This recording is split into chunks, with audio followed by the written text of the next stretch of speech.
First, I would like to mention that, as some of you know, but others may not know, there are two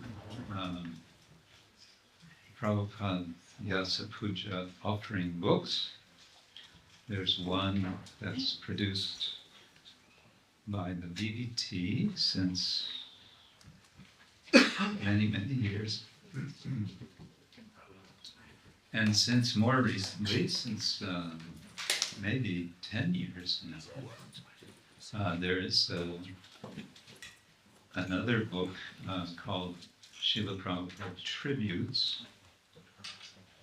And unlike the BBT book, which is basically offerings of ISKCON sannyasis and ISKCON projects, this Srila Prabhupada Tributes book is offerings by any and all direct disciples of Srila Prabhupada. And they actually invite all of the disciples, no matter what their status, active, inactive, whatever ashram, whatever non-ashram, everything. So I think it's a nice project. And I wanted to say this second one, this Tributes offering book is available in digital form. You can download it. There's a website. It's called sptributes.com, and they have all of the books from the previous years and also this year. So if you would like, you can also download. My offering that I wrote some months ago is included in this book. And it goes like this. I gave it a title, Shreya and Preya. Dear Srila Prabhupada, I take this occasion of celebrating your blessed appearance in our midst as an opportunity to offer prostrated, heartfelt obeisance to your lotus-like feet. I then turn to offer prostrated obeisance to the lotus-like feet of Srila Bhakti Siddhanta Saraswati Thakur Prabhupada, your own beloved spiritual preceptor, who 150 years ago in this year blessed the world by his appearance.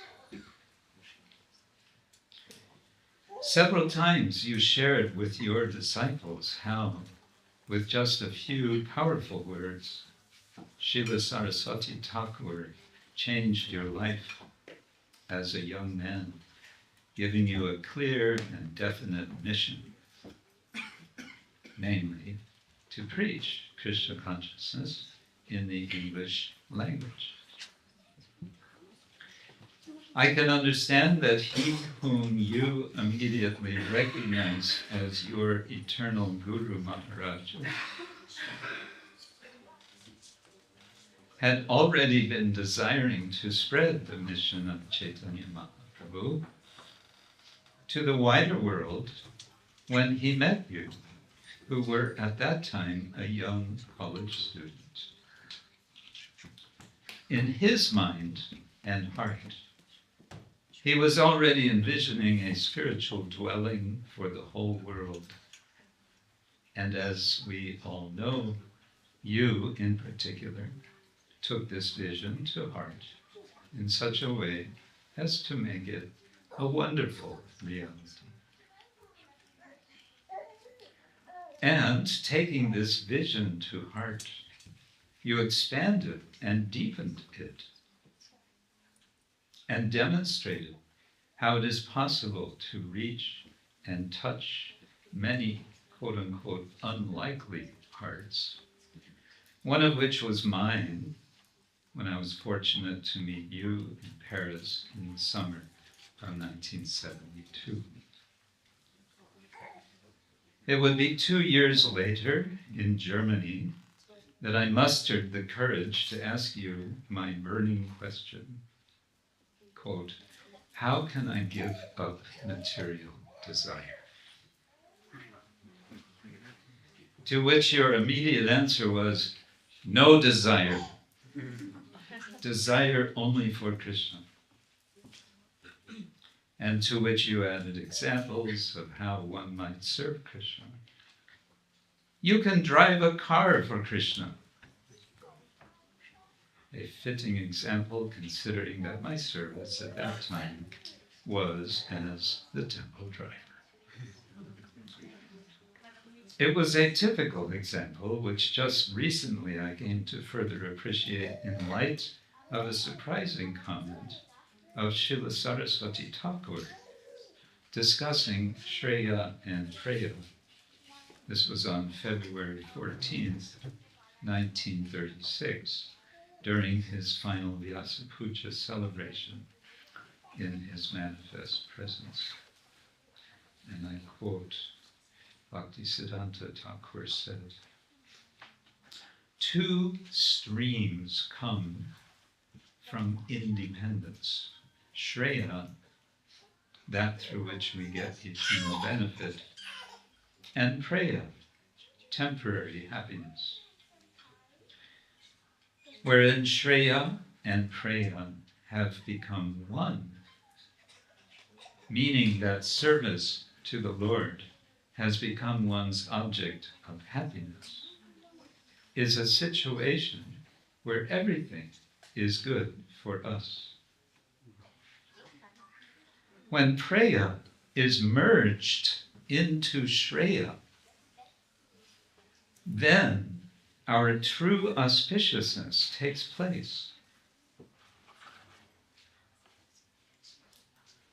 On this occasion, I wish to appreciate more deeply how you, Srila Prabhupada, demonstrated by your boldness how these two apparently opposing aims, the temporal and the eternal, could be perfectly merged, quote unquote, in the resolve to share the vision of the previous acharyas with the world. As we now mark the 150th anniversary of His Divine Grace, Srila Saraswati Thakur's appearance, I also seek your blessings, Srila Prabhupada, to simply appreciate that your Guru Maharaj, being the powerful preceptor that he was, attracted many special souls to his shelter.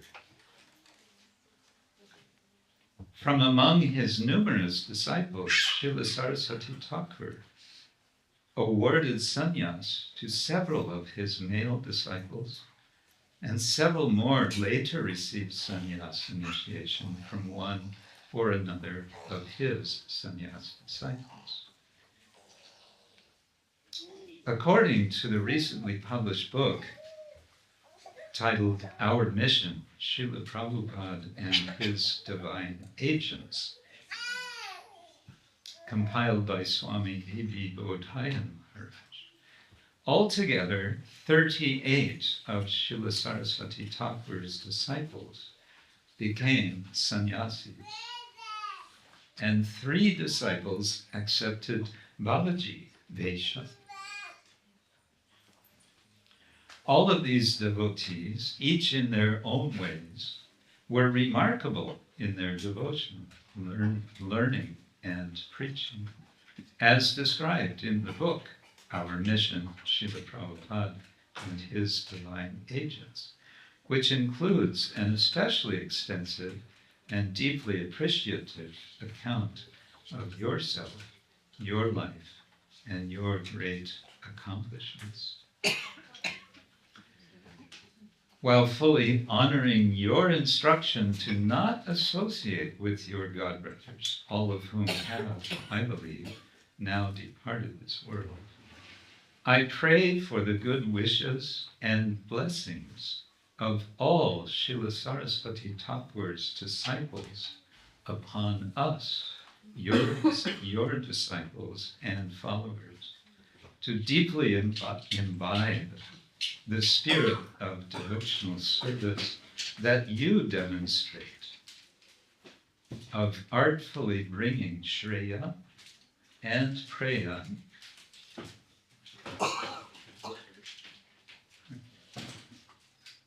into perfect harmony. Srila Prabhupada Ki Jai. I'll start that sentence again.